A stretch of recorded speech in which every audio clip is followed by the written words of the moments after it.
Hello नमस्कार साथियों, स्वागत है आप सभी का उत्कर्ष के इस ऑनलाइन प्लेटफॉर्म पर। आज के इस लेक्चर में हम लोग पढ़ने जा रहे हैं रेस्ट्रिक्शन एंजाइम्स के बारे में। जी हाँ, बायोटेक्नोलॉजी की प्रोसेस में सबसे इम्पोर्टेंट टूल रेस्ट्रिक्शन एंजाइम्स को माना जाता है। सबसे पहले हम इसके बारे में जानेंगे कि ये नाम इसका क्यों रखा गया और क्या इसकी इम्पोर्टेंस है, और बोर्ड एग्जाम्स के लिए 1 या 2 नंबर का क्वेश्चन इस टॉपिक में से पक्का आएगा, तो आपको अच्छे तरीके से इस टॉपिक को पढ़ना है। सबसे पहले हम बात करते हैं रेस्ट्रिक्शन वर्ड की। तो यहां पे वर्ड आया हमारे पास में रेस्ट्रिक्शन। रेस्ट्रिक्शन का मतलब होता है to prevent something, to stop something, किसी चीज को रोकना हमारे लिए रेस्ट्रिक्शन कहलाता है। तो रेस्ट्रिक्शन एंजाइम्स की जो डिस्कवरी है वो एक बैक्टीरिया में 1963 में की गई। 1963 में, इन 1963 एक बैक्टीरिया में कुछ ऐसे एंजाइम्स डिस्कवर किए गए जो बैक्टीरियोफेज की ग्रोथ को रोकते थे, है ना। बैक्टीरिया में सम एंजाइम्स वर डिस्कवर्ड,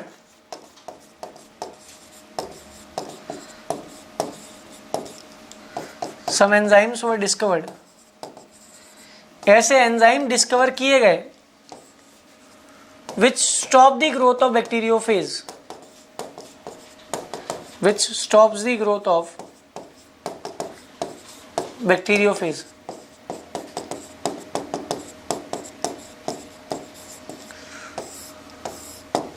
जो बैक्टीरियोफेज की ग्रोथ को क्या करते थे, रोकते थे। तो बैक्टीरिया में कुछ ऐसे एंजाइम्स डिस्कवर किए गए जो वायरस जो एंटर कर रहा है उसके अंदर, उसकी ग्रोथ को रोक रहे हैं। फर्दर इन्वेस्टिगेशन किया गया तो पता चला कि उसकी ग्रोथ को ऐसे रोका कि वो एंजाइम जो है वो बैक्टीरियोफेज के डीएनए को कट कर रहे हैं, उसको तोड़ रहे हैं, न्यूक्लिक एसिड को तोड़ रहे हैं। तो यहां से पहली चीज नाम क्या आया, रेस्ट्रिक्शन एंजाइम क्यों आया? क्योंकि ये ग्रोथ को रोक रहे थे। पहली बात तो ये आपको याद रखनी, ग्रोथ को रोक रहे थे। दूसरा, ये ग्रोथ को रोक कैसे रहे थे? ये कट कर रहे थे डीएनए को, कट डीएनए, वो डीएनए को काट रहे थे। ये एंजाइम जो थे बैक्टीरिया के अंदर, ये डीएनए को क्या कर रहे थे? काट रहे थे, बैक्टीरियोफेज के डीएनए को काट रहे थे। तो यहां से हमने बोला कि डीएनए को काट रहा है, यानी डीएनए न्यूक्लिक एसिड है, तो इस कैटेगरी का नाम दिया गया न्यूक्लिएज। तो ये रेस्ट्रिक्शन न्यूक्लियस कैटेगरी आ गई। रेस्ट्रिक्शन एंजाइम से कौन सी कैटेगरी आ गई? न्यूक्लिएज कैटेगरी आ गई। समझ गए आप?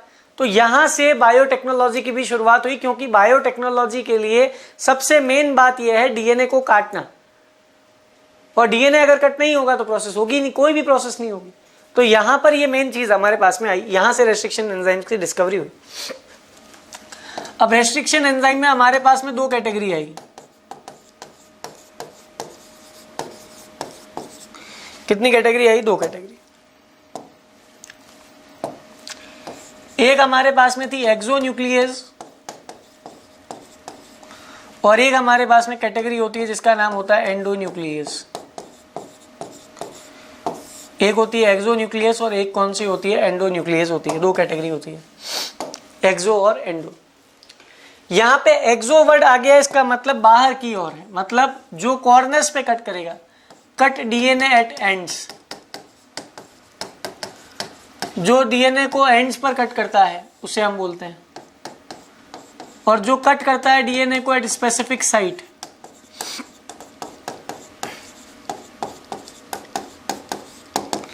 जो डीएनए को कहां पे कट करता है? स्पेसिफिक साइट पर कट करता है। मेरा कहने का मतलब है जो डीएनए को कॉर्नर्स पे काटेगा दैट विल बी एक्सोन्यूक्लियस, और कॉर्नर्स को छोड़ के डीएनए को कहीं पर भी काटा जाएगा उसे हम बोलेंगे एंडोन्यूक्लियस।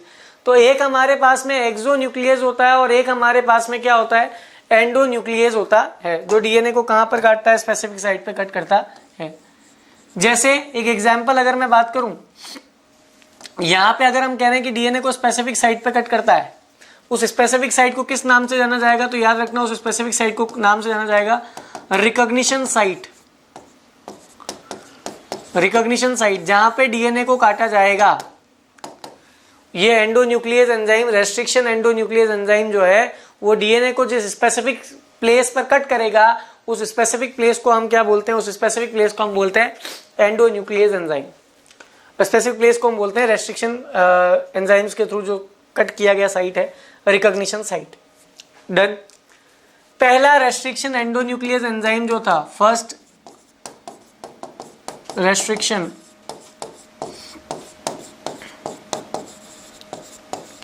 एंडोन्यूक्लियस एंजाइम,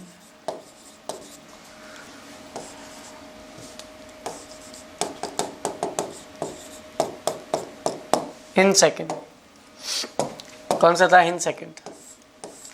ये पहला रेस्ट्रिक्शन एंडोन्यूक्लियस एंजाइम था। ये आपके एमसीक्यू में पूछा जा सकता है बोर्ड एग्जाम में, इसलिए 1 नंबर में याद करना है कि first restriction endonuclease enzyme that was discovered was हिन सेकेंड। अब आप ये नाम सुनेंगे तो आप कहेंगे सर ये HIND सेकेंड लिखा हुआ है, ऐसे एंजाइम और भी होंगे, EcoR1 भी होगा, PVU1 भी होगा, PST1 भी होगा। ये एंजाइम्स का नाम ऐसे क्यों दिया हुआ है और कुछ क्यों नहीं है? दूसरा एंजाइम क्यों नहीं हो सकता? तो मैंने कहा देखो ऐसा है कि ये जो नाम आप पढ़ रहे हैं इसका एक नोमेनक्लेचर है, मतलब रेस्ट्रिक्शन एंडोन्यूक्लियस का ये नाम लिखने में ये नाम ऐसा ही क्यों लिखा गया, क्योंकि उसका एक सर्टेन नोमेनक्लेचर है।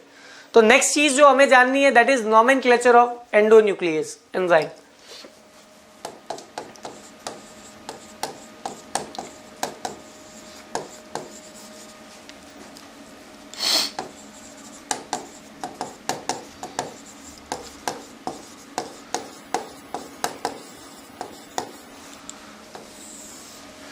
इस नोमेनक्लेचर में आपको ये याद रखना है कि जो पहला वर्ड होगा, फर्स्ट लेटर, सॉरी वर्ड नहीं, पहला लेटर, फर्स्ट लेटर जो होगा वो लिया जाएगा जीनस से, जीनस के फर्स्ट लेटर से।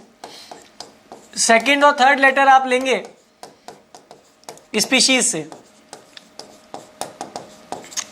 फोर्थ लेटर आपका रिप्रेजेंट करेगा स्ट्रेन, वैरायटी।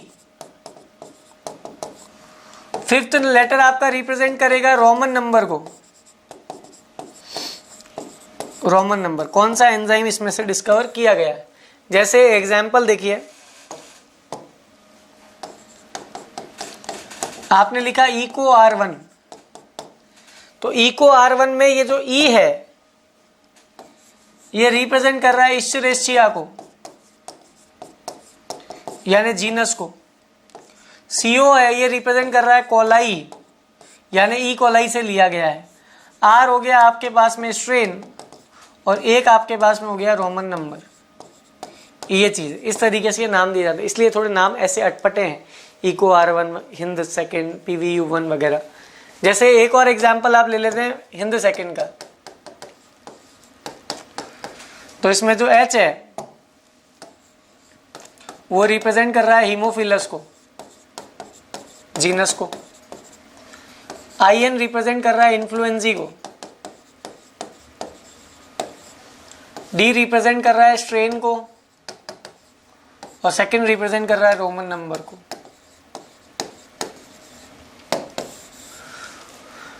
तो ऐसे इनका नोमेनक्लेचर दिया जाता है रेस्ट्रिक्शन एंजाइम्स का, ठीक है। तो ये आपको याद रखना है कि भाई इसी तरीके से ये नाम डिस्कवर हुआ। जैसे पहला जो डिस्कवर हुआ था दैट वाज इन सेकंड, उसके बाद में EcoR1 वगैरह ऐसे बहुत सारे एंजाइम्स डिस्कवर किए गए। हालांकि आज के अगर प्रेजेंट सिनेरियो की मैं बात करूं तो we are having many more enzymes that can be used as restriction enzymes, ठीक है जी।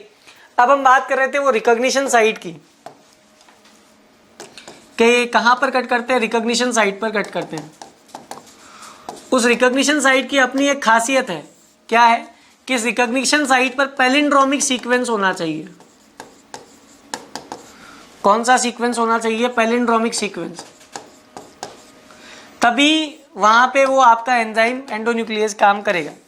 हमने कहा ये पैलिंड्रोमिक सीक्वेंस क्या है, तो हमने कहा भैया पैलिंड्रोमिक सीक्वेंस ये है जिसे राइट टू लेफ्ट या लेफ्ट टू राइट दोनों साइड से पढ़ने पर सेम सीक्वेंस मिले।